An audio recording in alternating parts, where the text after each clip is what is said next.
In a world where most headlines about Star Wars are incredibly negative and their shows are mostly mediocre, and there hasn't been a movie in like a long, way too long of a time, the Ahsoka show stands alone as something I am incredibly excited for and something that I think might truly blow most of the Star Wars fans away. And today we have to talk about some new leaked details revealed about the Ahsoka show that have me even more excited than I already have been. And if you guys have been following along, you know I've been pretty damn hyped up for this show. This stuff is truly freaking wicked cool, and I think reveals some interesting details about what Dave Filoni is going to be doing with Star Wars in the Ahsoka show. So smash a freaking like on this video and let's begin. Now, I do want to say that both of the stories that we're going to talk about today come from MakingStarWars.net. They have been on the ball when it comes to leaking information out about Ahsoka, and pretty much everything that we've talked about with regards to the Ahsoka leaks do come from MakingStarWars.net. Okay, so first up, I want to talk about how this show is essentially going to be split into two parts, which is really interesting. And what it seems like is going to happen is the first half of the season is going to be about getting into the New Beyond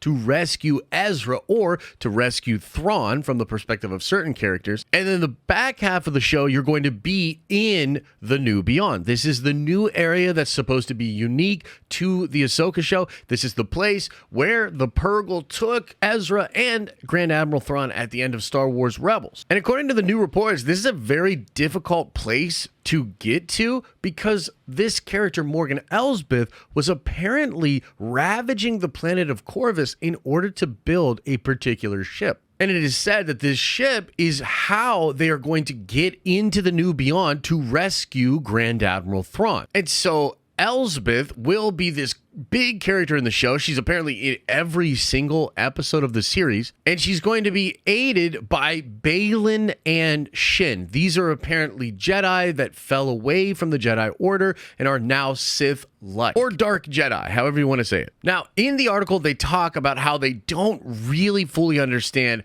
what is being built by Morgan Elsbeth. Is it just one big ship that can go out and get the entire 7th Fleet and bring them back? Is the 7th Fleet going to be completely abandoned? They also talk about how in the report, some of their sources are indicating it's just one very big ship, but then other sources have mentioned that Morgan Elsbeth is also building TIE fighters. So perhaps the Great Beyond or the New Beyond is a place that you have to go through some really crazy energy storms or some really catastrophic things that require a special type of armor on a ship. Maybe the metal or the armor itself has to be imbued with magic of some kind to be able to make this journey. Either way, the main point here is that it's not so easy to just get into the New Beyond. So Morgan Elsbeth and these two Dark Jedi are desperately trying to go rescue Grand Admiral Thrawn, and Ahsoka and Sabine Wren are also going to be desperate to get into the New Beyond to rescue Ezra. So this kind of explains why Ezra and Thrawn have remained in the New Beyond for so long. I think this also puts to bed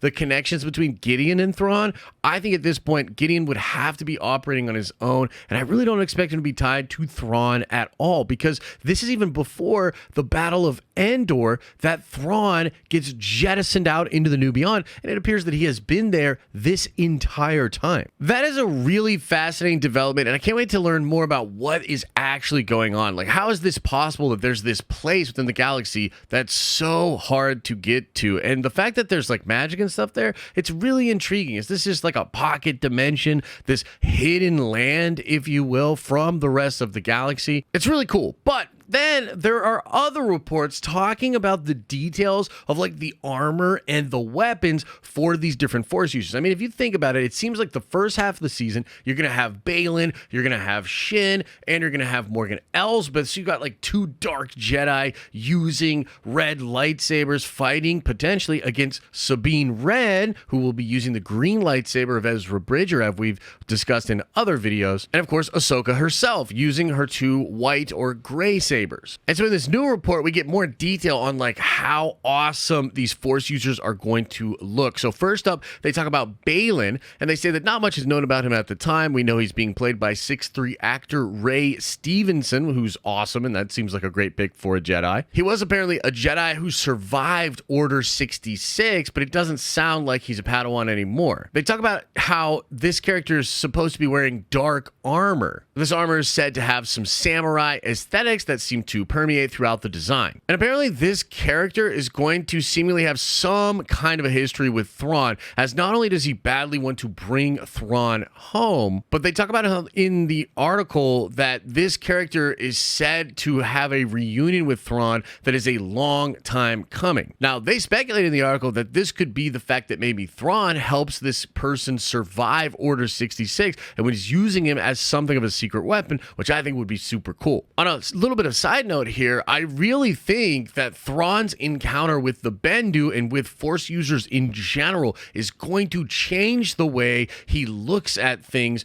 moving past that moment in time. So when we see him in the Ahsoka series, he's going to be utilizing a lot of Force, whether it's the Night Sisters or the Light Sisters from the New Beyond with this resurrected army, or whether it's Baylan and Shin. Now, they next talk about Shin, who is going to be Baylan's apprentice, played by Ivano Shakno. And apparently both these characters, Master and Apprentice, have some really cool looking lightsabers. So they talk about Baylan's lightsaber and how it's going to be kind of like Kylo Ren, but described more as a red claymore saber. It's heavier and it swings around with immense power. Supposedly you can seriously feel the weight of that weapon when Baylan is swinging it around and hitting people. To me, this really reminds me of like Berserk or Final Fantasy VII, and I hope we literally get a lightsaber that looks like that. That would be incredible. Now, apparently Shin has lightsabers that are described as red rapier lightsabers. Apparently she moves lightning fast with them, and they're probably just thinner and smaller. They talk about how in the article they're a perfect team for different foes, which explains why they've survived so long. And I really like this idea of having like a very heavy, like barbarian-esque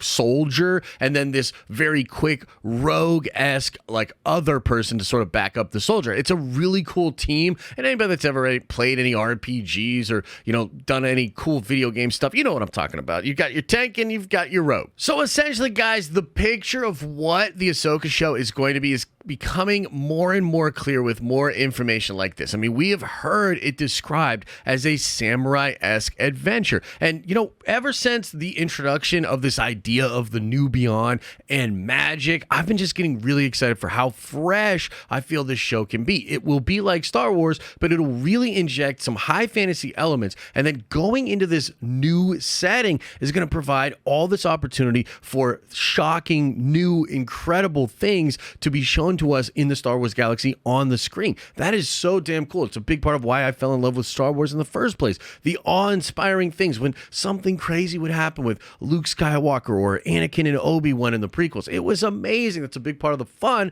And so I think that fun is coming at us again in Ahsoka. And the whole idea of it being incredibly difficult to even get into the New Beyond, it is a truly closed off place from the regular galaxy. And it's so interesting that you're going to have these two sets of characters, right? Elsbeth and her Dark Jedi, desperate to get out there into the New Beyond and rescue Grand Admiral Thrawn. And then you're also going to have Sabine Wren and Ahsoka, desperate to get out there as well to be able to rescue Ezra Bridger. And that is going to happen in that midway point for the season. All of those characters are going to get into the New Beyond. Apparently Thrawn is going to have another bodyguard now in like golden armor, probably has a lightsaber as well. Thrawn is working with the Night Sisters. He's got access to magic and this resurrected army of stormtroopers. And you're going to have Ezra Bridger doing like Dragon Ball Z martial arts with the Force. And I think the lightsaber battles in this show are going to be absolutely phenomenal. You have a whole bunch of incredible lightsaber fights that you can have in the first part of the show, and then it's going to get even more wild when they all get into the New Beyond, because you're going to have Baylan, you're going to have Shin, you're going to have Ahsoka, you're going to have Sabine Wren, you're going to have Ezra, and maybe even other Force users, maybe even other Jedi, like this new bodyguard of Thrawn's.